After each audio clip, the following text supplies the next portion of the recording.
Assalamualaikum warahmatullahi wabarakatuh.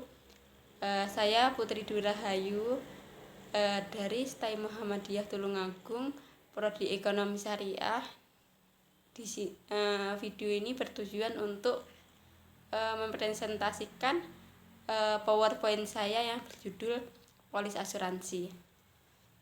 Yang pertama, pengertian polis asuransi adalah sebuah bukti kontrak perjanjian tertulis antara kedua belah pihak dalam asuransi, yaitu pihak penanggung dengan pihak tertanggung yang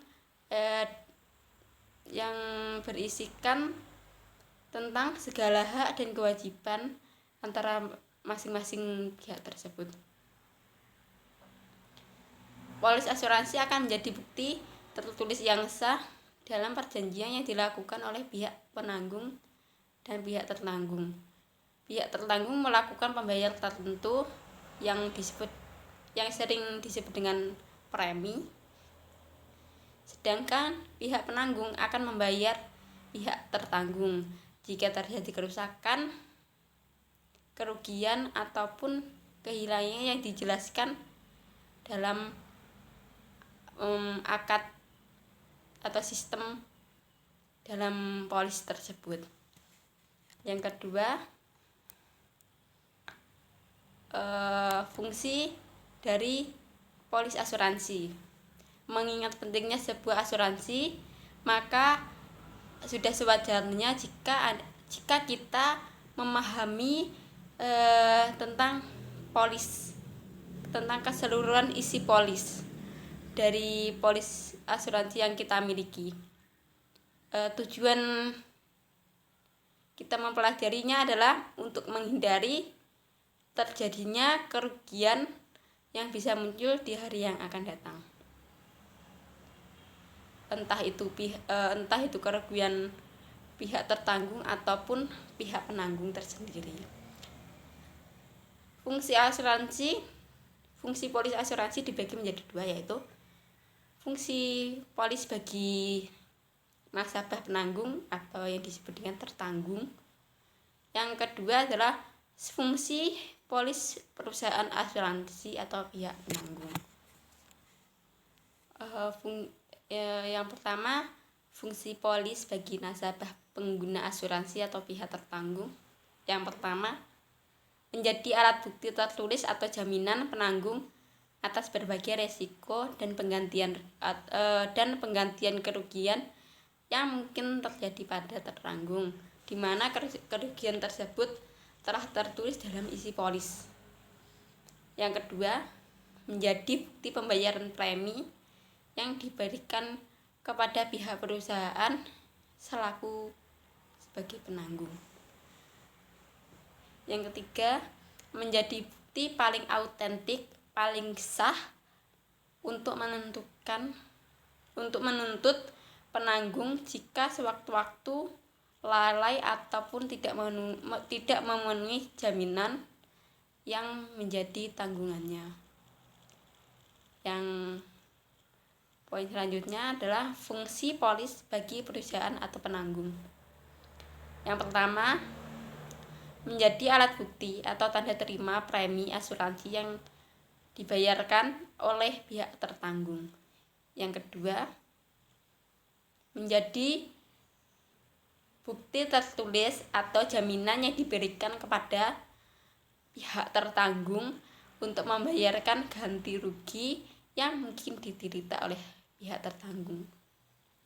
Yang ketiga, menjadi bukti paling autentik untuk menolak tuntutan ganti rugi atau klaim yang diajukan oleh pihak tertanggung jika penyebabnya tersebut adalah kerugian dan tidak memenuhi syarat polis yang dimiliki. Yang selanjutnya adalah isi polis asuransi.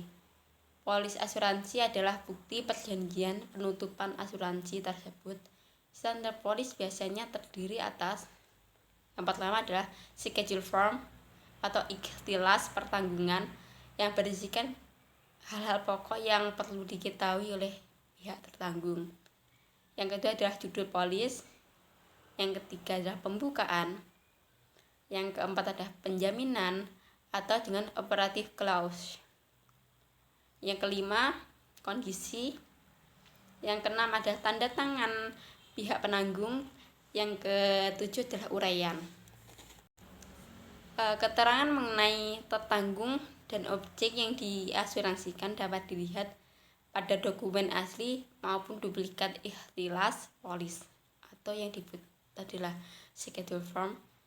Pihak asuransi menyarankan tertanggung meluangkan waktu untuk mempelajari isi polis tersebut yang diterima sehingga dapat diketahui dengan jelas hak dan kewajiban masing-masing pihak, terutama pada saat terjadinya klaim. Yang kelima, prinsip-prinsip dasar investasi syariah. Prinsip dasar ekonomi investasi syariah adalah bahwa perusahaan selaku pemegang amanah wajib melakukan investasi terhadap dana yang terkumpul dari para peserta. Dan investasi yang dimaksud harus sesuai dengan prinsip-prinsip syariah. Keuntungan dalam pandangan Islam memiliki aspek holistik. Antara lain yang pertama, aspek material atau finansial. Artinya adalah suatu bentuk investasi hendaknya menghasilkan manfaat finansial yang kompetitif dibandingkan dengan bentuk investasi lainnya. Yang kedua,